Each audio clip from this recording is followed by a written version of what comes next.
வணக்கம். திசைகளின் 10 மணி செய்திகள்.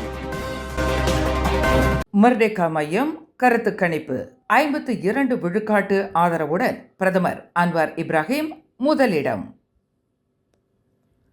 மர்டேகா மையம் அண்மையில் நடத்திய தேசிய அளவிலான கருத்து கணிப்பில் 52 விழுக்காடு ஆதரவுடன் நாட்டின் அரசியல் தலைவர்களில் பிரதமர் அன்வார் இப்ராஹிம் முதலிடம் பிடித்துள்ளார். இப்பட்டியலில் 50 விழுக்காட்டுடன் கைரி ஜமாலுடன் 2ஆம் இடத்திலும் 36 விழுக்காட்டுடன் தான்ஸ்ரீ முஹிடின் யாசின் 3ஆம் இடத்திலும் உள்ளனர். ரஃபிசி ராம்லி 32 விழுக்காடும், அஹமத் சம்சூரி 28 விழுக்காடும், அப்துல் ஹாடி அவாங் 25 விழுக்காடும் பெற்றுள்ள வேளையில் துணை பிரதமர் டத்தோஸ்ரீ அஹமத் ஜயீத் ஹமீடி 24 விழுக்காட்டுடன் மிக குறைந்த ஆதரவை பெற்றுள்ளார். பொருளாதார சவால்கள் மற்றும் வாழ்க்கை செலவின உயர்வுகளுக்கு மத்தியிலும் நாடு சரியான பாதையில் தான் செல்கிறது என்று 47 விழுக்காட்டினர் நம்பிக்கை தெரிவித்துள்ளனர். கூட்டரசு அரசாங்கத்தின் ஒட்டுமொத்த செயல்பாட்டிற்கு 50 விழுக்காட்டினர் தங்களின் மனநிறைவை வெளிப்படுத்தி உள்ளனர்.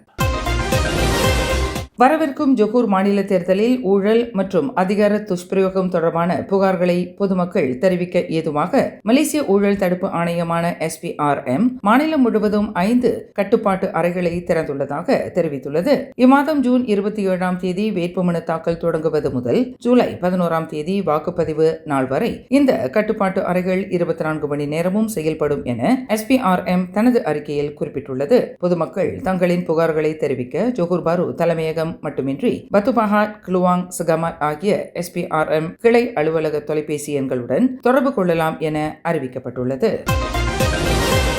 ஜோகூர் சட்டமன்ற முன்னாள் சபாநாயகர் டத்தோ டாக்டர் முகமது புவாட் ஜர்காஷியின் சர்ச்சைக்குரிய அறிக்கைகளுக்கு எதிராக நாடு முழுவதும் மொத்தம் 153 போலீஸ் புகார்கள் பதிவு செய்யப்பட்டுள்ளதாக ஜோகூர் மாநில போலீஸ் தலைவர் டத்தோ அப்துல் ரஹ்மான் அர்ஷாத் தெரிவித்துள்ளார். இன்று மதியம் 3 மணி வரையிலான நிலவரப்படி இந்த எண்ணிக்கையிலான புகார்கள் பெறப்பட்டுள்ளதாகவும் மேலும் பல புகார்கள் வரக்கூடும் என்றும் அவர் கூறினார். தற்காலிக மாநில ஆட்சிக்குழு உறுப்பினர் மற்றும் தற்காலிக மந்திரி பசாரின் அரசியல் செயலாளர் ஆகியோரால் இன்று காலையிலேயே முதல் 2 புகார்கள் ஜோகூர் பார்வில் முறைப்படி தாக்கல் செய்யப்பட்டன.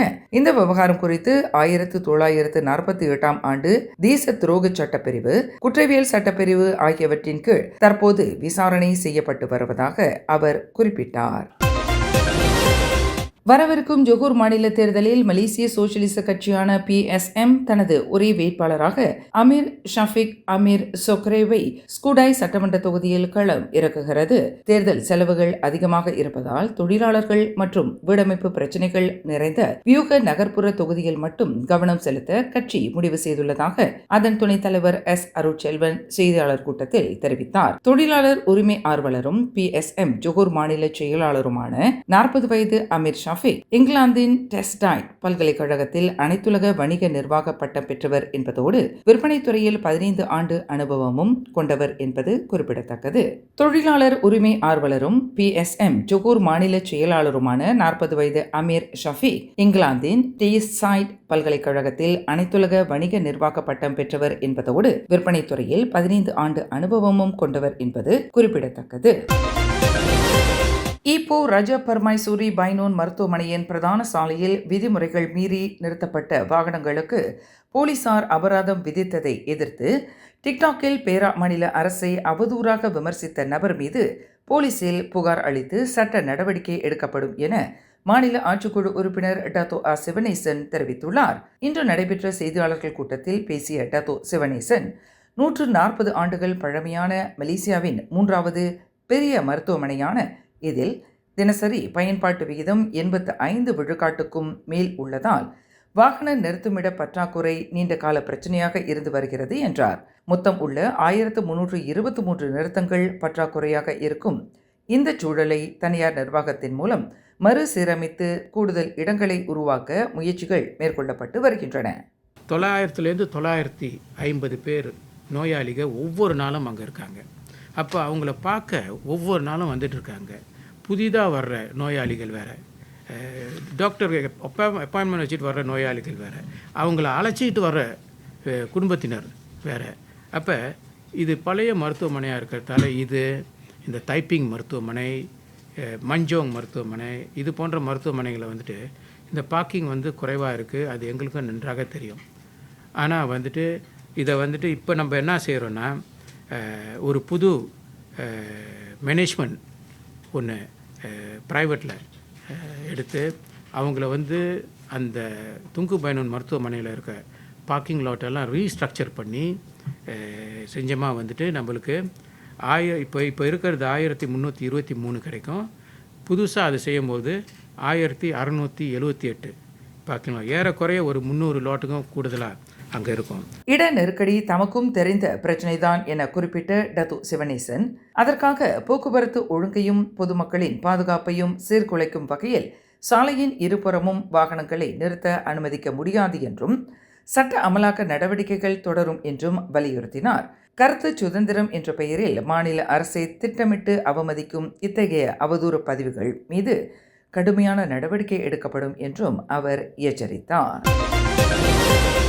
ஒருவருக்கு வேட்பாளர் வாய்ப்பு மறுக்கப்படும் போதுதான் அவரின் உண்மையான விசுவாசமும் ஒழுக்கமும் சோதிக்கப்படும் என்று அம்னோ தகவல் தொடர்பு தலைவர் டத்தோஸ்ரீ அசலினா ஒஸ்மான் சாயித் தெரிவித்துள்ளார். ஜோகூர் மாநில தேர்தலை முன்னிட்டு அம்னோவிலிருந்து புவாட் ஜர்காஷி விலகியதை தொடர்ந்து அவர் இந்த அறிக்கையை வெளியிட்டுள்ளார். வேட்பாளர் தேர்வுக்கு பிறகு கட்சியில் அதிருப்தி ஏற்படுவது அரசியலில் சாதாரண ஒன்றுதான் என குறிப்பிட்ட அவர், உண்மையான போராளி என்பவர் வாய்ப்பு கிடைக்காத போதும் கட்சியின் வெற்றிக்காக உழைப்பவர் என்றார். மேலும் இடைக்கால மந்திரி பசார் டத்தோ ஆன் ஹாஃபிஸ் காசி தலைமையிலான ஜோகூர் அம்னோ வேட்பாளர் தேர்வை மிகவும் துணிச்சலாகவும் நேர்த்தியாகவும் கையாண்டுள்ளது என்று பாராட்டிய அசலினா, தற்போதைய சூழலுக்கு யார் பொருத்தமானவரோ அவரே வேட்பாளராக நிறுத்தப்பட்டுள்ளார் என்றும் தெளிவுபடுத்தினார்.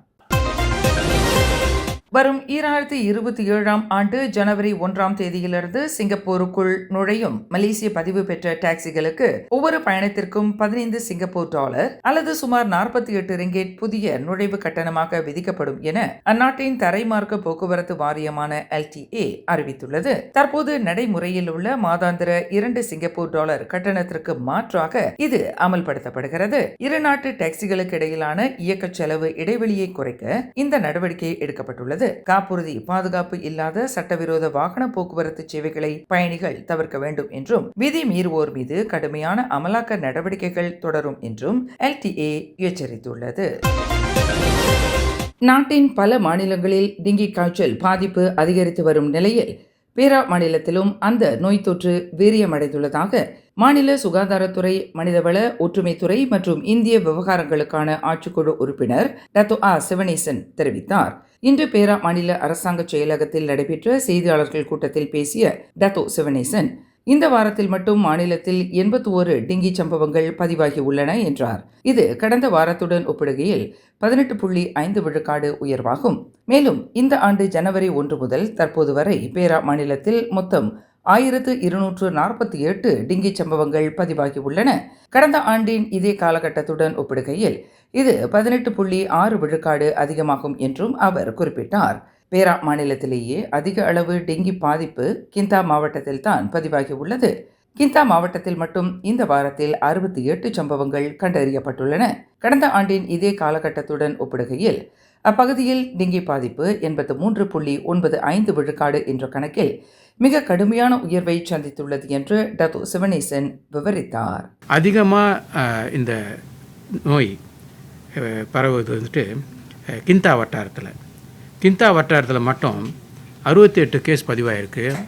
அது கடந்த வருடத்தை இதே காலக்கெடை வச்சு பார்க்கும் பொழுது 83.95%. இதில் வந்துட்டு கிந்தாவில் வந்து பல இடங்களில் ஹாட்ஸ்பாட்டை கண்டுபிடிச்சிருக்கோம். அதுக்கு தக்க நடவடிக்கை மாநில சுகாதார இலாக்கா நடவடிக்கை எடுக்கும். ஆனால் இந்த வருடம் ஒரு இறப்பு நடந்திருக்கு. அந்த இறப்பு வந்துட்டு ஸ்லிம் ரிவர் மருத்துவமனையில் நடந்திருக்கு.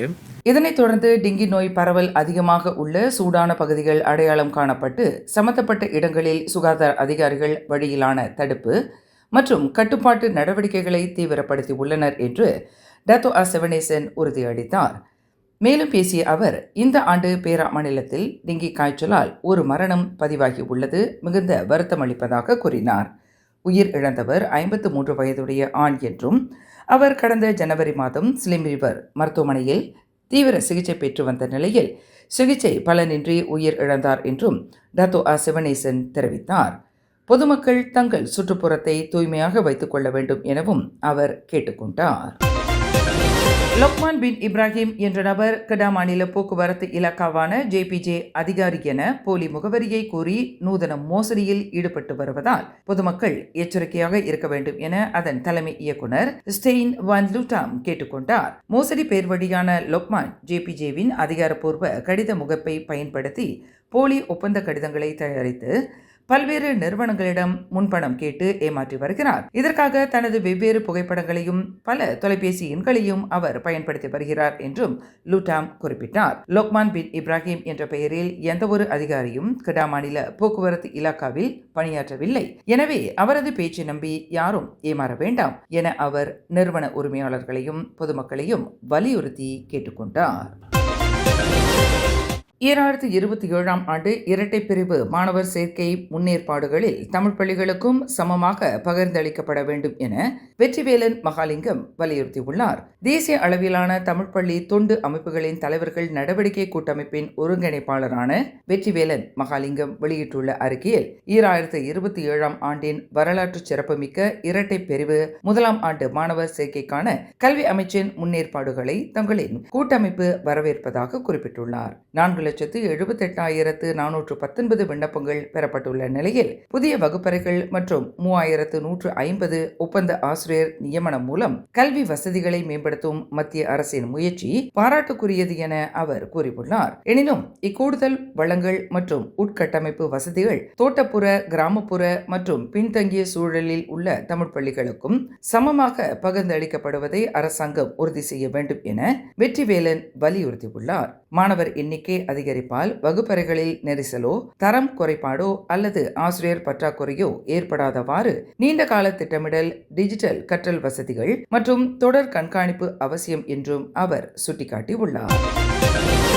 கொலம்பூர் ஜலான் பந்தடலாம் பகுதியில் போலீஸ் வாகனங்கள் துரத்திய போது மேம்பாலத்திலிருந்து கீழே குதித்த சந்தேக நபர் ஒருவர் சம்பவ இடத்திலேயே உயிரிழந்தார். பட்டாலிஞ்சோயா போலீஸ் நிலையத்தைச் சேர்ந்த ரோந்து போலீசார் குற்றச்செயலில் ஈடுபட்டதாக சந்தேகிக்கப்படும் புரோட்டோன் வீரா காரை துரத்திய போது இச்சம்பவம் நிகழ்ந்துள்ளது. போலீசாரிடமிருந்து தப்பியோட முயன்ற அந்த கார் மற்றொரு காரின் மீதும் போலீஸ் வாகனத்தின் மீதும் மோதி நின்றது. இதனைத் தொடர்ந்து காரை ஓட்டி வந்த நபர் திடீரென மேம்பாலத்திலிருந்து கீழே குதித்ததில் சம்பவ இடத்திலேயே பலியானார். காரில் இருந்த மற்ற இரு பயணிகளில் ஒருவர் காயமடைந்த நிலையில் மற்றொருவர் போலீசாரால் கைது செய்யப்பட்டுள்ளார். இச்சம்பவம் குறித்து போலீசார் தீவிர விசாரணை நடத்தி வருகின்றனர் என்று கோலாலம்பூர் போலீஸ் தலைவர் டத்தோ ஃபடில் மர்சோஸ் தெரிவித்தார்.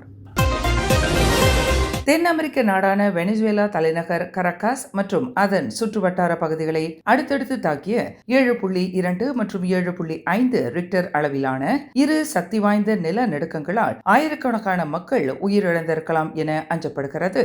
தற்போதைய நிலவரப்படி 32 பேர் உயிரிழந்துள்ளதும் 700க்கும் மேற்பட்டோர் காயம் அடைந்துள்ளதும் உறுதி செய்யப்பட்டுள்ளது. கட்டிட இடிபாடுகளுக்குள் சிக்கியுள்ளவர்களை மீட்கும் பணிகள் நள்ளிரவையும் தாண்டி தீவிரமாக நடைபெற்று வருகின்றன. அமெரிக்க புவியியல் ஆய்வு மையத்தின் கணிப்புப்படி இந்த நிலநடுக்கத்தால் ஒட்டுமொத்த பலி எண்ணிக்கை 10,000 தாண்டக்கூடும் என எச்சரிக்கப்பட்டுள்ளது.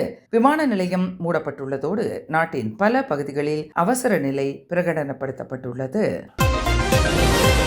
வருகின்ற ஜூன் 27 காலை மணி 7:30 தொடங்கி மாலை மணி 3:30 வரையில் மலேசிய சிவனடியார் திருச்சபை, மலேசிய நால்வர் மன்றம் மற்றும் ஜலான் பனாஸ் ஸ்தாபா ஸ்ரீ முத்து மாரியம்மன் திருக்கோயில் தேவஸ்தானம் இணைந்து திருமுறைகளில் ஒன்றான திருவாசகத்தை முழுவதுமாக ஓதுவதற்கு ஏற்பாடு செய்துள்ளார்கள். நமது சமயக்குறவர்களில் ஒருவரான மாணிக்க வாசக பெருமான் பாட இறைவன் கைப்பட எழுதப்பட்ட 658 பாடல்களை கொண்ட திருவாசகம் எனும் ஞான பனுவலை நாம் அனைவரும் ஒன்று சேர்ந்து ஓதுவதற்கு ஒரு வாய்ப்பு வழங்கப்படுகின்றது. மாநில அளவிலான 5வது திருவாசக முற்றோதல் தலைநகர் கோலாலம்பூர் கூட்டரசு பிரதேசத்தில் ஏற்பாடு செய்யப்படுகிறது.